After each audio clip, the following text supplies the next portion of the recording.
Graça e paz, irmãos. Tudo bem?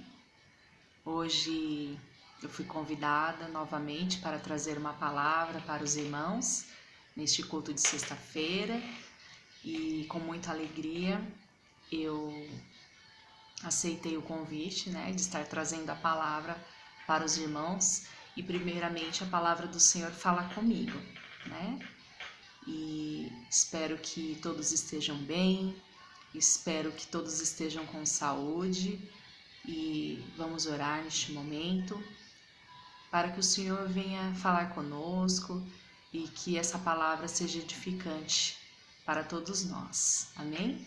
Vamos orar, irmãos.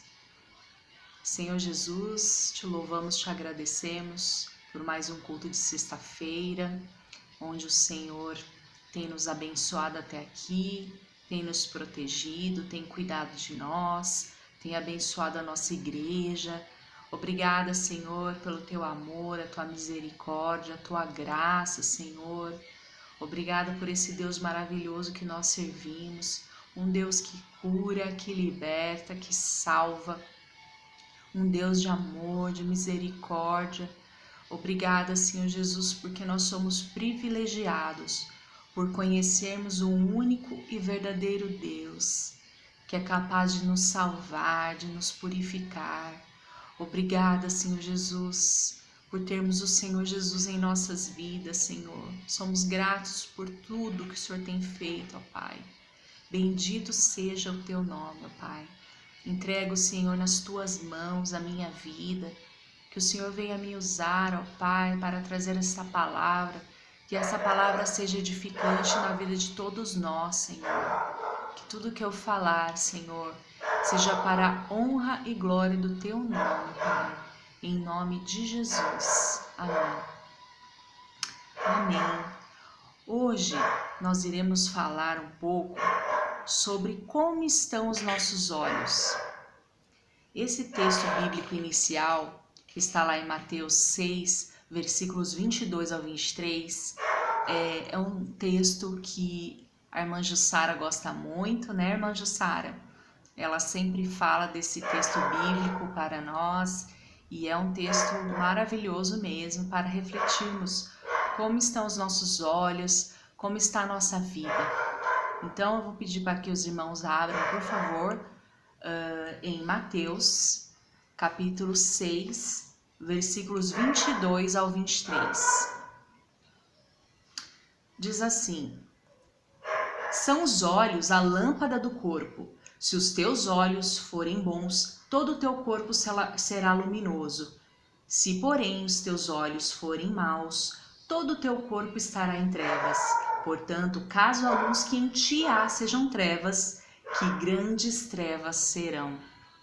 Esse texto é tremendo, Então, a Bíblia fala que os nossos olhos é que iluminam o restante do nosso corpo. São os olhos a lâmpada do corpo. Se os teus olhos forem bons, todo o teu corpo será luminoso. Amém? Esse é o texto bíblico inicial. E a pergunta que eu estarei fazendo hoje: como está os teus olhos? Como estão os seus olhos? A sua visão está nítida? A sua visão de mundo, a sua visão sobre as coisas espirituais está nítida ou a sua visão está turva? Nós iremos ler bastante textos bíblicos hoje e iremos ter como referência alguns homens na Bíblia, E vamos começar lá com Adão, Então vamos contextualizar em Gênesis, capítulo 1.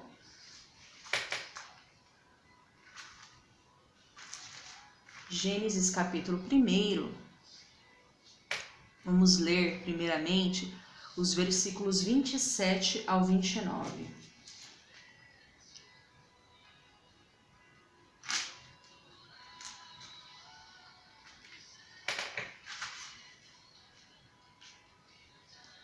Gênesis, capítulo 1, versículos 27 ao 29, diz assim: Criou Deus, pois, o homem à sua imagem, a imagem de Deus o criou, homem e mulher os criou.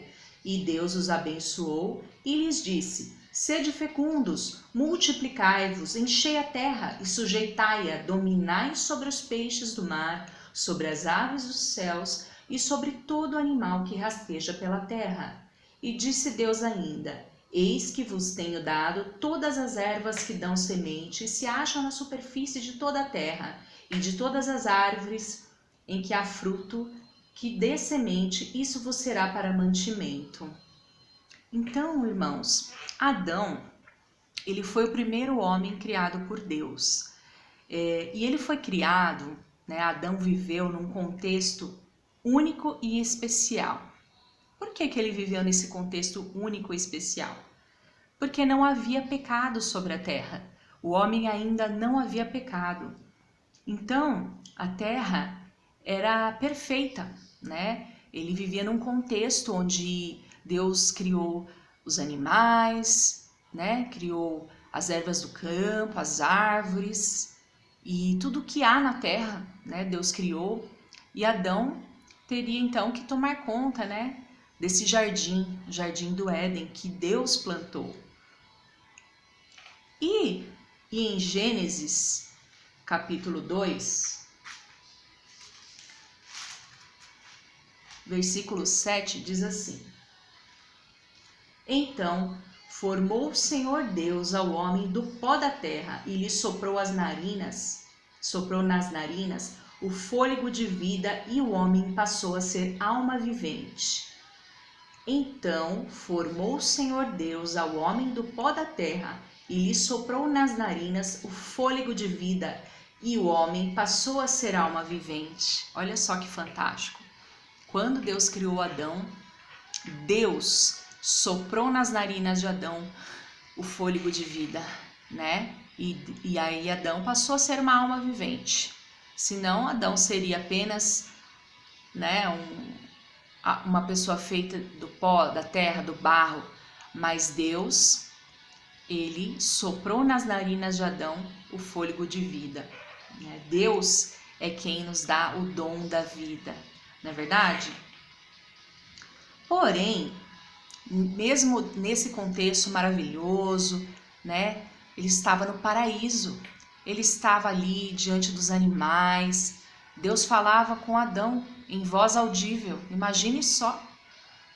E Adão estava ali e posteriormente Deus criou Eva, né? Para que Adão não vivesse sozinho. E aí, o que aconteceu?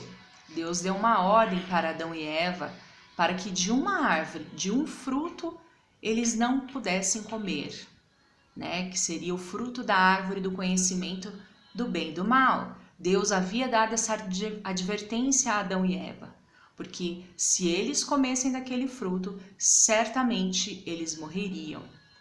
E o que aconteceu? No versículo 9, né? Diz assim, contextualizando, né? Do solo fez o Senhor Deus brotar toda a sorte de árvores agradáveis à vista e boas para alimento, e também a árvore da vida no meio do jardim e a árvore do conhecimento do bem e do mal, né? Essa foi a árvore que o Senhor havia plantado. E no versículo 15 ao 17, né? Diz assim, no capítulo 2, versículos 15 ao 17. Tomou, pois, o Senhor Deus ao homem e o colocou no jardim do Éden para o cultivar e o guardar. E o Senhor Deus lhe deu essa ordem: de toda a árvore do jardim comerás livremente, mas da árvore do conhecimento do bem e do mal não comerás, porque no dia em que dela comeres, certamente morrerás. Então, Adão, ele sabia dessa advertência, ele sabia do que ele não poderia fazer. E posteriormente, o que aconteceu?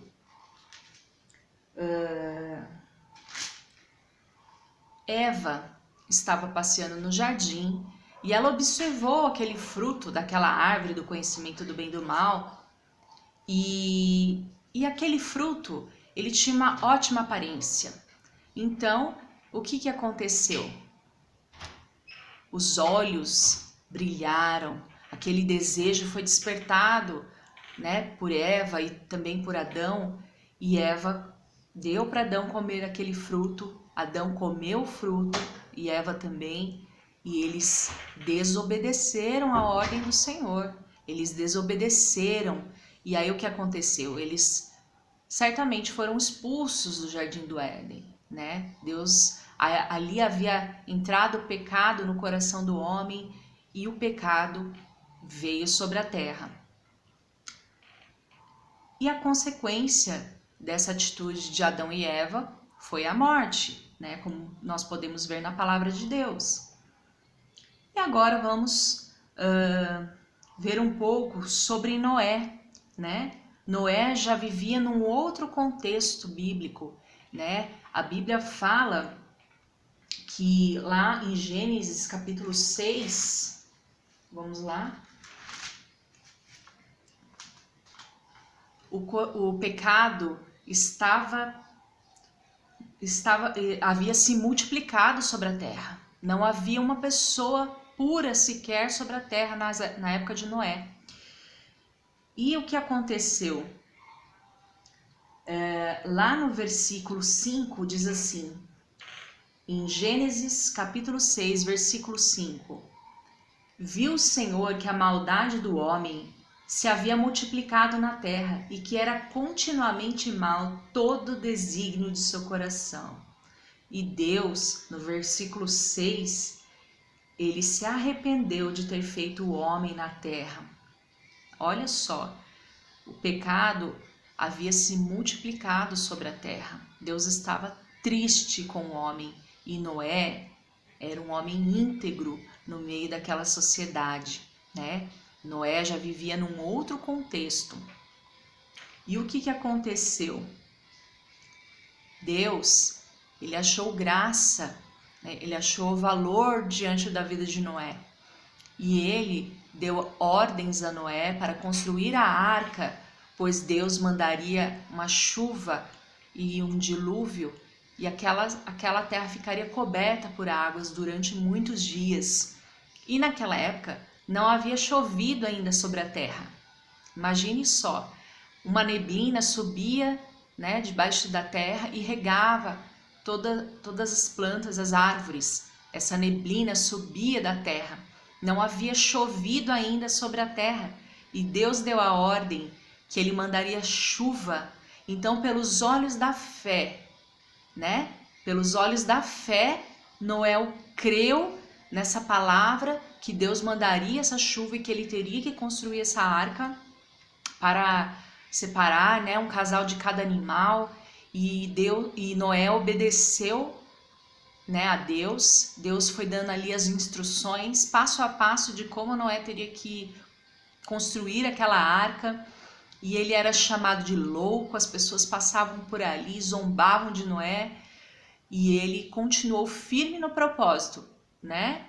Noé, ele não olhou nem para a direita nem para a esquerda, ele olhou para o Senhor, com os olhos da fé, ele creu, e realmente Noé conseguiu, né? Essa bênção se estendeu a toda a sua família, e Noé entrou na arca com a sua família, e Deus fechou a porta da arca, e veio a chuva sobre a terra durante 40 dias e 40 noites, e todos os que estavam ali naquele lugar, aqueles que não entraram na arca, eles morreram afogados, né?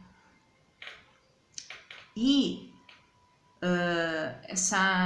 Deus, né? Ele deu a oportunidade de salvar não só a Noé, mas toda a sua casa, toda a sua família, né? A consequência da obediência de Noé foi a salvação, né, das suas próprias vidas. E avançando um pouco mais, vamos ver um pouco sobre a vida de José. Lá em Gênesis, capítulo 37, né, nós vemos toda a história lá de José. José tinha 17 anos e ele apacentava os rebanhos da família juntamente com seus irmãos. E ele era um filho muito amado por Jacó, né? José, ele era muito amado e ele ganhou uma túnica do seu pai, né? E os seus irmãos, eles passaram a odiá-lo, né? Eles perceberam que José era um filho muito querido, muito amado, e os seus próprios irmãos armaram uma cilada contra José, né? E José, ele foi vendido pelos seus próprios irmãos, né? E aí o que aconteceu? Ele estava num contexto, né, muito complicado, né? José, imagine só, ele passou por momentos muito difíceis, né? E imagina, ele foi vendido como escravo, né? Estava ali numa situação muito complicada e podemos ver que ele passou por muitas provações, muitas provações. Ele passou também a interpretar os sonhos do faraó, né? Deus havia dado esse dom para ele de revelar sonhos, né?